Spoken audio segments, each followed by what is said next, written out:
नींद से इतना भी प्यार न करो कि मंजिल भी ख्वाब बन जाए।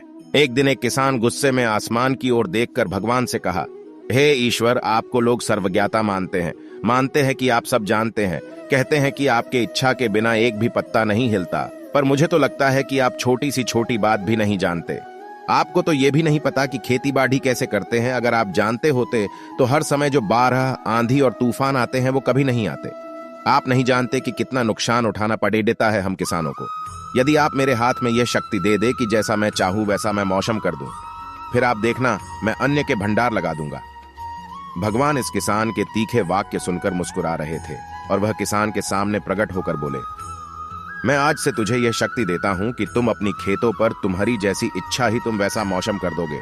मैं बिल्कुल भी दखल नहीं दूंगा, तुम्हारी इच्छा से सब कुछ होगा। किसान बहुत खुश हो गया। किसान ने गेहूं की फसल अपनी खेतों में बोई।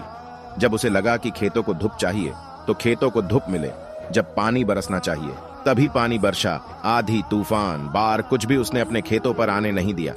किसान के खेत में इस वर्ष ऐसी फसल हुई जैसी कभी नहीं हुई थी। हरी भरी लहलहाती फसल। मन ही मन वह बहुत खुश हो गया और सोचने लगा, अब सबूत के साथ दिखाऊंगा भगवान को कि इसे कहते हैं शक्ति का सही उपयोग। मेरी सफलता देखकर उन्हें अपनी नियम जरूर बदलने पड़ेंगे। कुछ दिन गुजरे, फसल कटने को तैयार हो गए। किसान बहुत उत्सुकता के साथ फसल को काटने लगा, पर जैसे ही उसकी नजर गेहूं की बालियों पर गया तो उसने अपना सिर पिट लिया और वह रोने चिल्लाने लगा। गेहूं की एक भी बाली के अंदर गेहूं का दाना नहीं था। सारी बालियां अंदर से खाली थी। किसान बहुत दुखी हो गया। उसने भगवान को रोते हुए फिर पुकारा, हे प्रभु, तुमने ये मेरे साथ क्या किया? क्या तुमने मुझे कोई सजा दी? भगवान बोले, पुत्र, ये तो होना ही था। तुमने पौधों को संघर्ष करने का मौका ही कहा दिया। ना तो तुमने उन्हें आंधियों से जूझने दिया, ना तेज बारिश से सहने दिया और ना ही धूप में तपने दिया।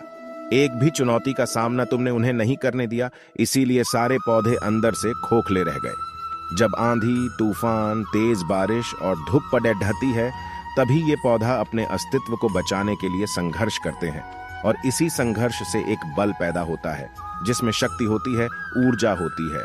और यही ऊर्जा पूर्ति तेरे गेहूं के दानों की तरह जो नहीं फूटी। तूने उन्हें कठिन परिस्थितियों से गुजरने ही नहीं दिया जहां उनके अस्तित्व का जन्म होता।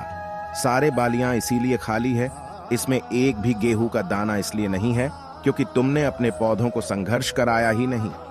विपरीत परिस्थितियां, चुनौतियां, समस्याएं हमें और अधिक निखारती है।